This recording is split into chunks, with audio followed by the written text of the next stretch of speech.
Diqqat, aholiga tezkor xabar. O'zgidromet 23, 24, 25 may uchun O'zbekistonda kutilayotgan ob-havo prognozlarini e'lon qildi. Assalomu alaykum qadrli tomoshabinlar, kanalimizga xush kelibsiz. Videodan to'liqroq xabardor bo'lishni istasangiz, oxirigacha ko'rib, like va podpiska tugmalarini bosib qo'yishni unutmang. Diqqat qiling. Bunga ko'ra Qoraqalpog'iston Respublikasi va Xorazm viloyatida havo asosan ochiq va quruq bo'ladi. Ayrim joylarda shamol kuchayishi mumkin. Harorat kechasi 17-22 daraja, kunduzi 30-36 daraja bo'ladi. Buxoro va Navoiy viloyatlarida issiq ob-havo saqlanadi. 24-25 mayda harorat biroz ko'tariladi.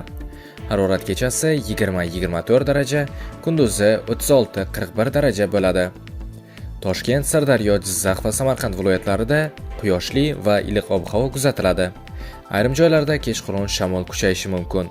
Harorat kechasi 16-21 daraja, kunduzi 32-37 daraja bo'ladi. Qashqadaryo va Surxondaryo viloyatlarida juda issiq va quruq ob-havo davom etadi. Harorat kechasi 22-26 daraja, kunduzi 39-43 darajagacha yetadi. Andijon, Namangan va Farg'ona vodiylarida havo ochiq bo'ladi, yog'ingarchilik kutilmaydi. Harorat kechasi 17-21 daraja, kunduzi 33-38 daraja bo'ladi.